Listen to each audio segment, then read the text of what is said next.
નમસ્તે વિદ્યાર્થી મિત્રો, આજે આપણે ધોરણ 5 વિષય હિન્દીનો અભ્યાસ કરીશું.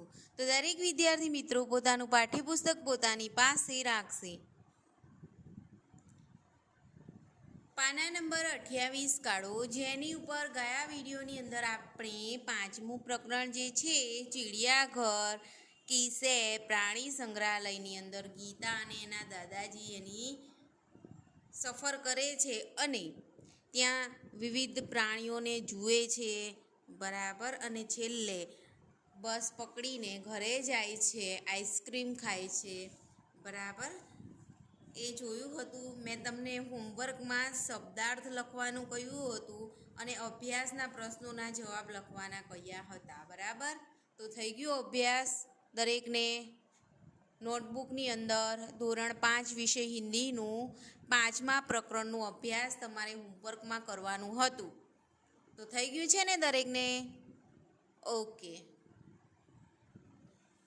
અભ્યાસની અંદર જે પ્રશ્ન નંબર 3 હતો એની અંદર ફકરો વાંચીને નીચે આપેલા પ્રશ્નોના જવાબ લખવાના હતા. જેને ખ્યાલ ના આવ્યો હોય આજે આપણે એકવાર જોઈ લઈએ એટલે ખ્યાલ આવી જાય. કુછ અજબ કુછ ગજબ, ધ્યાનથી સાંભળજો. अगर आप कभी गौर करेंगे तो आपको पता चलेगा कि छोटे बच्चे अपनी पलकों को 1 मिनट में औसतन 1 से 2 बार झपकाते हैं, जबकि वयस्कों એટલે મોટી ઉંમરના લોકોમાં में यही संख्या करीब 10 होती है. तो તમે ક્યારેય ધ્યાનથી જોશો તો તમને ખબર પડશે કે નાના બાળકો છે પોતાના પાપણ જે છે, પાપણના પડકારા 1 મિનિટમાં 1 થી 2 વાર કરે, જ્યારે પુખ્ત વયના માણસો હોય મોટી ઉંમરના એ લોકો 10 વાર करता હોય છે, બરાબર, झपकारो. हमारे शरीर को एक वक्त का खाना पचाने या हजम करने में करीब 12 घंटों का समय लगता है. क्या आपको पता है कि हमारे यानी मानव शरीर में नाक व कान दो ऐसे अंग हैं जिनका आकार पूरे जीवन काल तक बढ़ता ही रहता है. આપણા શરીરના અંદર એક સમયનું ભોજન પચાવવા કે હજમ કરવામાં લગભગ 12 કલાકનો સમય લાગે છે. તમે કોઈ પણ ખોરાક લો છો એને પચન કરવા માટે તમારે કેટલો સમય લાગે છે? 12 કલાકનો સમય લાગે છે. તમને ખબર છે કે આપણા માનવ શરીરની અંદર જે નાક આપણું છે જેની વડે આપણે સૂંઘીએ છીએ અને કાન છે જેની વડે આપણે સાંભળીએ છીએ, બંને અંગો એવા છે જેનો આકાર આખી જિંદગી સુધી શું કરે છે? વધતો જ રહે છે. સામાન્યપણે એનો સહેજ એમાં વધારો થતો આપણને જોવા મળે છે, બરાબર. તો આ જોયું કુછ અજબ કુછ ગજબ એટલે વધારાનું જ્ઞાન છે. એમાંથી પ્રશ્ન છે પહેલો, छोटे बच्चे और वयस्कों की पलके झपकने में क्या अंतर है? આપણે પહેલાં જોયું તો જવાબ છે કે छोटे बच्चों की पलके 1 मिनट में 1-2 बार झपकती है, जबकि वयस्कों की पलके 1 मिनट में करीब 10 बार झपकती है. નાના બાળકોમાં 1 થી 2 વાર અને મોટા લોકોમાં 10 વાર એ झपके છે. बीजो प्रश्न, हमारे शरीर को कौन सा कार्य करने में 12 घंटे लगते हैं? तो हमारे शरीर को एक वक्त का खाना हजम करने में 12 घंटे लगते हैं. तीजो प्रश्न है, शरीर के ऐसे कौन से 2 अंग हैं जो पूरे जीवन काल तक बढ़ते रहते हैं? तो अपना शरीरनी अंदर नाक और कान ऐसे 2 अंग हैं जो पूरे जीवन काल तक बढ़ते रहते हैं, नाक અને કાન. ઓકે. હવે આપણે આ ચોથો પ્રશ્નનો જવાબ તો ચિત્તા આવે છે, મેં તમને કહ્યું તું લખવાનું. ચિડિયાઘર મેં જાકર ક્યાં ક્યાં નહીં કર सकते.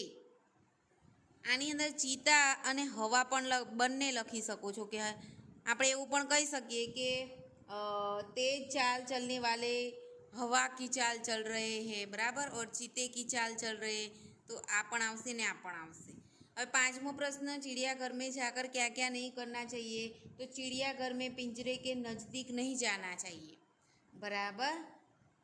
शोरगुल नहीं करना चाहिए, जानवरों को चिढ़ाना नहीं चाहिए. इसके अलावा जानवरों की और कंकड़ या खाना नहीं फेंकना चाहिए. આપણે પાઠની અંદર જ જોયું હતું ઘણા લોકો પેલા વાંદરાને મગફળી ને કેળા ને એવું ખવડાવી રહ્યા હતા, બરાબર? તો એ ન કરવું જોઈએ. તો એ તમારે અભ્યાસમાં જેને બાકી હોય હજી પણ જેને ખ્યાલ ના આવ્યો હોય લખી કાઢજો, બરાબર છે? હવે આપણે જોઈએ સ્વાધ્યાયમાં પ્રશ્ન નંબર 1, પ્રશ્નો કે ઉત્તર દીजिए પાઠની અંદરથી જ. તો પહેલો પ્રશ્ન છે, चिड़ियाघर की सैर के लिए कौन कौन आए थे? कौन कौन आया था? गीता और उसके दादाजी. ओके. बीजो प्रश्न, बंदर को लोग क्या खिला रहे थे? तो बंदर को लोग मूंगफली और केले खिला रहे थे. मूंगफली और केले खिला रहे थे. ત્રીજો પ્રશ્ન છે, લંગૂર કા મુંહ कैसा होता है? તો લંગૂર કા મુંહ આપણે પાઠની અંદર જોયું હતું, બરાબર? કાળા મોઢાવાળા વાંદરાને આપણે લંગૂર કહે છે. તો લંગૂર કા મુંહ કાલા હોતા है. ओके. चौथो प्रश्न છે, तालाब में क्या था?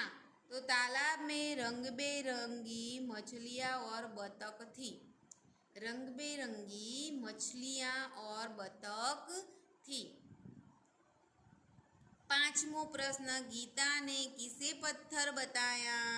तो कछुए को. कछुआनो જે બાલનો ભાગ છે આપણે જોયું હતું, સખત હોય છે, બરાબર? પથ્થર જેવો, એટલે એને એવું લાગ્યું કે આ શું છે? પથ્થર છે, પથ્થર ચાલી રહ્યો છે. તો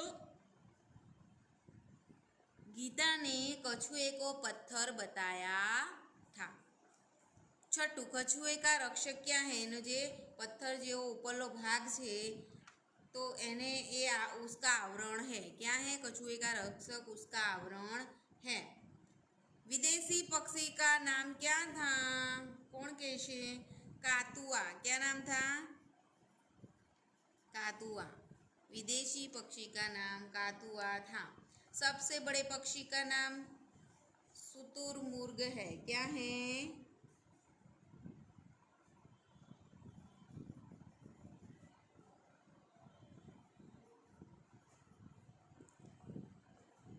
सबसे बड़े पक्षी का नाम शुतुरमुर्ग है. ओके. तो अहींया 8 प्रश्नों जवाब मैं तमने कह्या ए तमारे नोटबुक में होमवर्क में लखवाना छे. पाना नंबर 31 काढ़ो, जेनी पर आपेल छे प्रश्न 2, उदाहरण के अनुसार रेखांकित शब्दों की जगह उचित शब्द रखकर वाक्य पूरा कीजिए. तो आपने एक उदाहरण आपेल छे, पेड़ पर खाली जगह लटक रहा है, बराबर? પછી અહીંયા સામે આપ્યું છે પેડ પર લટક, ખાલી જગ્યા લટક રહી હે, અને અહીંયા છે લટક રહા હે. તો બંદર અને અહીંયા છે બંદરિયા, બરાબર? એ જ રીતે આપણે સ્ત્રીલિંગ અને પુલ્લિંગ લખવાનું છે. અહીંયા પહેલું આપેલું છે કે તાલાબ में हाथी नहा रहे है. तालाब में खाली जग्या नहा रही है, तो हाथी, तो एનું સ્ત્રીલિંગ થશે હથીની. શું આવશે? હથીની. તો ખાલી જગ્યામાં પેન્સિલથી લખો હથીની. बीजू छे, रेगिस्तान में ऊँट दौड़ रहा है. तो रेगिस्तान में ऊँटनी दौड़ रही है. શું આવશે? ऊँटनी दौड़ रही है. પછી છે જંગલ में मोरनी नाच रही. અહીંયા મોરની છે, બરાબર? તો હવે સામે આપણે શું આવશે પુલ્લિંગમાં? જંગલ में ખાલી જગ્યા नाच रहा है, તો મોર આવશે, બરાબર? અહીંયા મોરની છે તો અહીંયા આપણે મોર આવશે. पिंजरे में शेर दहाड़ रहा है. तो હવે શેરનું શું થશે? શેરની. पिंजरे में खाली जगह दहाड़ रही है, तो શું આવશે? શેરની. કે તો એટલું લખી કાઢો. એ પણ તમારે નોટબુકમાં લખવાનો છે. પ્રશ્ન નંબર 2. ત્યાર પછી પ્રશ્ન નંબર 3, નીચે दिए गए जंगल के दृश्य का वर्णन कीजिए. જંગલનું જે દ્રશ્ય આપેલું છે એનું વર્ણન આપણે ચોપડીમાં પહેલાં ધ્યાનથી ચિત્રને જુઓ અને એનું વર્ણન કરો. કોણ કરશે? ચાલો. ચિત્રમાં શું છે? જંગલ છે, ઝાડ દેખાય છે, પછી એક ઝરણું વહી રહ્યું છે, બરાબર? પછી લાંબી ડોકવાળું જીરાફ છે, બરાબર? એ સિવાય શું દેખાય છે? હાથી દેખાય છે, બરાબર? પછી આ પથરાની નીચે તમને એક શેર એટલે કે સિંહ દેખાય છે. પછી હરણ છે, પાણી પીવા આવ્યા છે, બરાબર? બતક છે, પાણીમાં તરી રહી છે. પછી ઘાસ ઉગેલું જંગલમાં દેખાય છે. આકાશમાં પક્ષીઓ ઉડી રહ્યા છે, સસલું દેખાય છે, બરાબર. તો આને આપણે સરસ વાક્યોમાં લખીશું. ચલો હું બોલું છું, દરેક જણ સાંભળો અને લખતા જાઓ. જે ચિત્રમાં છે એ જ આપણે વાક્ય બનાવીને લખવાનું છે કે ચિત્રની અંદર શું શું છે, બરાબર. તો તમે લખી શકો પહેલું વાક્ય, जंगल में बहुत सारे पेड़ दिखाई दे रहे हैं. जंगल में बहुत सारे पेड़ दिखाई दे रहे हैं. उनमें से एक पेड़ पर बंदर है. उनमें से एक पेड़ पर यहाँ पर बंदर बैठा हुआ है. उसके एक किनारे लंबी गर्दन वाला जिराफ और दूसरे किनारे हाथी खड़ा है. एक किनारे आ बाजूना किनारा पर जिराफ है અને આ બાજુના કિનારા પર હાથી છે, બરાબર. ફરી એક વખત સાંભળો. उसके किनारे लंबी गर्दन वाला जिराफ और दूसरे किनारे हाथी खड़ा है. के शेर पत्थर के नीचे बैठा है छिपकर. हिरन पानी पी रहे हैं. बतख पानी में तैर रही है. जंगल में हरी हरी घास भी दिखाई दे रही है, बराबर. हरी घास पर खरगोश बैठा है. आकाश में पक्षी उड़ रहे हैं. यह जंगल का दृश्य बड़ा मनोहर है, बराबर. तो એવું લખવાનું છે તમારે. હવે ચોથો પ્રશ્ન, चित्र के आधार पर रिक्त स्थानों की पूर्ति कीजिए. ચિત્રો જુઓ, સિંહ છે, બતક છે, ગેંડો છે અને પોપટ છે, બરાબર. તો હવે એના આધારે, ચિત્રના આધારે આપણે અહીંયા ખાલી જગ્યા પૂરીશું, બરાબર. ખાલી જગ્યા જોરશે ગર્જા. તો ગર્જના કોણ કરે? સિંહ. અહીંયા સિંહ ગર્જના કરી રહ્યો છે, તો અહીંયા લખવાનું શેર. શેર જોરશે ગર્જા. બીજું છે, ચિડિયાઘર મેં એક સિંગવાલા ખાલી જગ્યા થા. તો એક સિંગવાળું શું હોય? ગેંડો હોય, બરાબર. તો ગેંડા થા ખાલી જગ્યામાં. ત્રીજું છે, તાલાબ મેં ખાલી જગ્યા તैर रही थी. તો તળાવમાં શું તરી રહ્યું છે? બતક. તો તાલાબ મેં બતક તैर रही थी, બરાબર. ચોથું ખાલી જગ્યા છે હરિયલ. હરિયલ એટલે તોતા. પોપટ ખાલી જગ્યા ટેંટે કરતા થા. તો એમાં આવશે તોતા. તો પેન્સિલથી તમારે ચારે ચાર ખાલી જગ્યા ચોપડીમાં પહેલાં લખી કાઢવાની છે, પછી નોટબુકમાં લખજો. ઓકે.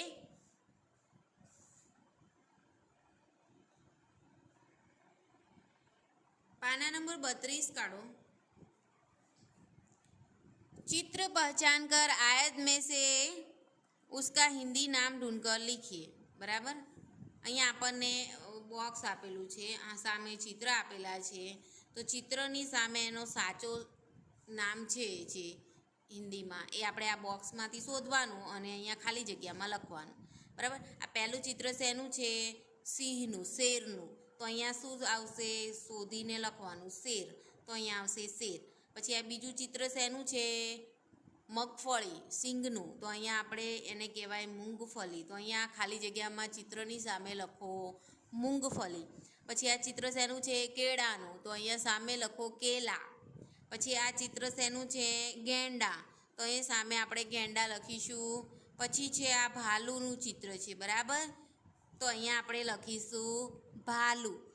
પછી બરાબર, રીંછ, ભાલુ. પછી આ ચિત્ર માછલીનું છે, તો અહીંયા આપણે સામે લખીશું મછલી. એ આપણને બોક્સમાં અહીંયા આપેલું જ છે, એમાંથી જોઈને લખવાનું છે, ઓકે. પછી છે મગરનું ચિત્ર. તો મગરની સામે લખો મગર. પછી ચકલી છે, તો એને કહેવાય ગોરૈયા. મેં આપેલું છે ગોરૈયા. તો અહીંયા આવશે ગોરૈયા. પછી છે પોપટ. તો અહીંયા લખો તોતા. મોરનું ચિત્રની સામે લખો મોર. સૌથી મોટું પક્ષી શુતુરમુર્ગ. તો એનું નામ લખો શુતુરમુર્ગ. પછી છે હાથી. તો હાથી એની સામે લખો, બરાબર. તો અહીંયા આપણું સ્વાધ્યાય પૂરું થાય છે, બરાબર. 5મા પાઠનું સ્વાધ્યાય પૂરું થાય છે. હવે અહીંયા ભાષા સજ્જતામાં થોડું વાંચન કરવાનું છે, સમજવાનું છે. આપણે સમજી લઈએ. शब्दकोश में से शब्दों को एक निश्चित क्रम में रखा जाता है. शब्दकोश में शब्दों को ढूंढने का तरीका आगे दिया गया है. हिंदी वर्णमाला का क्रम આપણે જે ગુજરાતીમાં કક્કો છે, બરાબર. એમાં જે આ આ ઈ, મોટો ઈ, ઉ, મોટો ઉ, રૂ, એ, પછી માત્ર એ, ઓ, ઔ, કે, બરાબર. તો આ બધા સ્વર છે અને બાકીના જે ક ખ ગ ઘ ચ સોરી ક પછી ક્ષ પછી ખ ગ આ બધા વ્યંજન છે બરાબર. તો અહીંયા તમને એમ થાય કે ક પછી ક્ષ ના આવે ખ આવે, તો અહીંયા આપણે જે શબ્દકોશને ક્રમમાં ગોઠવવાનું તમને કહેવામાં આવે કે નીચે આપેલા શબ્દોને શબ્દકોશના ક્રમમાં ગોઠવો, તો એ આ જે બોક્સમાં આપેલું છે એ ક્રમમાં આપેલું છે. ક પછી ક્ષથી શરૂ થતા શબ્દને મૂકવાનો, પછી ખથી શરૂ થતા શબ્દને મૂકવાનો, પછી ગથી શરૂ થતા, પછી ઘ, પછી ડ, એ રીતે શબ્દકોશને ક્રમમાં ગોઠવવા માટે તમને આ કોષ્ટક કામમાં આવશે. એટલે આ કોષ્ટક દરેકે યાદ કરી લેવાનું છે. આપણે પરીક્ષામાં પૂછાય છે કે નીચે આપેલા શબ્દોને શબ્દકોશના ક્રમમાં ગોઠવો, તો સૌથી પહેલાં સ્વરવાળા શબ્દો આવશે. અંગવાળો શબ્દ આવશે, પછી અ વાળો, પછી આ વાળો, એમ સ્વરવાળા શબ્દો પહેલાં લખવાના છે, વ્યંજનવાળા શબ્દો પછી લખવાના છે. એમાં પણ આ જે ક્રમ છે એ જાળવી રાખવાનો છે. તો એ તમારે આ બોક્સ જે કોષ્ટક છે એ તમારી નોટબુકમાં લખીને હોમવર્કમાં તમારે લખવાનું છે અને યાદ કરવાનું છે, ખાલી લખવાનું નથી. આગળના જ્યારે આપણે ધોરણ 5 હિન્દીનો વિડીયો હું આવશે ત્યારે હું દરેકને પૂછીશ કે તમારે આ કોઠો યાદ થઈ ગયો તમને, તો એ તમને યાદ કરવાનું છે. कारण कि जो एमाथी तमने ख्याल आवशे कि मानो तुम्हें क वर्ण से शुरू होने वाले शब्द ढूंढना है शब्दकोश में उनका क्रम, बराबर. तो तमने आ जे शब्दों क थी शुरू थता शब्दों होय एनो जे क्रम छे आ प्रमाणे छे, पछी ख नो एमां पण ख आ प्रमाणे आवशे, ग मां पण आ प्रमाणे. जो क थी शुरू थता शब्दों लखवाना होय तो अनुस्वार वाळो शब्द पहेलो आवे कंगाल, पछी क आवे, पछी कानावाळो आवे, पछी रसवाई, पछी दीर्घायवाळो, पछी रसवावाळो, पछी दीर्घावाळो, पछी कृषि, केन्द्र, केतकी, कैदी, कोरा, कौतुक, क्या, क्रम, क्षमा. तो आ रीते एक क अक्षरवाळा शब्दों क्रम है. व्याकरण की दृष्टि में से कोई शब्द संज्ञा, सर्वनाम, विशेषण, क्रिया आदि भेदों में से किस भेद का है? इसकी सूची आपको इन संकेताक्षरों से मिलेगी. यहाँ जो संकेताक्षर अथवा संक्षिप्त रूप प्रयुक्त हुए हैं वे इस प्रकार है, बराबर. तो ये पण तमारे नोटबुक में लखवानुं छे. पुल्लिंग पु तो पुल्लिंग, सर्वनाम, स्त्रीलिंग, विशेषण, क्रिया, अव्यय, क्रिया विशेषण, क्रिया सकर्मक, संज्ञा, अंग्रेजी, बराबर है. पाना नंबर 34 पर आपेल योग्यता विस्तार जेमां चित्रों है एनी सामे हिंदी शब्द अने कौंसमां आपेलो गुजराती शब्द. तो आ आपणे केटला छे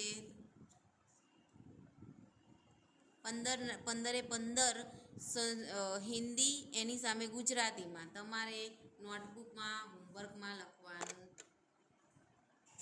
छे के आ तमारुं होमवर्क, बराबर. तमारे लखवानुं शेर एनी सामे लखवानुं सिंह, पछी छे मछली, हिंदी में लखवानुं मछली एनी सामे गुजराती में लखशो तमे माछली, बराबर. कातुआ तो काका कौआ, बंदर एटले वांदरो, बतक एटले बतक, मोर तो एनी सामे गुजराती में मोर, गेंडा तो गेंडो, कछुआ एटले काचबो, शुतुरमुर्ग शाहमृग, जीराफ तो जीराफ, मगर एनी सामे लखो मगर, हाथी तो हाथी, भालू एमां लखो रीछ, तोता एटले पोपट, ऊंट एटले ऊंट. तो आ रीते तमारे हिंदी शब्दों सामे गुजराती प्राणीओना नाम एवी रीते लखवाना छे, बराबर. एटले तमने खाली लखवाना नथी, याद पण करवाना छे. तो ए तमारुं होमवर्क छे, बराबर. तो अहींया आपणे 5मा प्रकरणनुं अभ्यास अने स्वाध्याय पूर्ण थाय छे. तो 1 થી 5 सुधीना दरेक पाठना प्रश्नों अभ्यास अने स्वाध्यायना प्रश्नों तमारे नोटबुकमां लखवाना रहेशे. ધોરણ 5 વિષય હિન્દીની નોટમાં ઓકે હું ચેક કરીશ, દરેકને પૂછીશ, બરાબર. અને 5 પાઠ વારંવાર ઘરે વાંચજો તો જ તમને ખ્યાલ આવશે, બરાબર. તો વિદ્યાર્થી મિત્રો આજના વિડીયોમાં આપણે આટલે સુધી રાખીએ છીએ. આપણે આગળના વિડીયોમાં હસીકા પિટારાનો અભ્યાસ કરીશું, બરાબર છે. આજે આપણે પાના નંબર 34 સુધી રાખીએ છીએ. વિડીયો જોવા બદલ ખૂબ ખૂબ આભાર. અસ્તુ.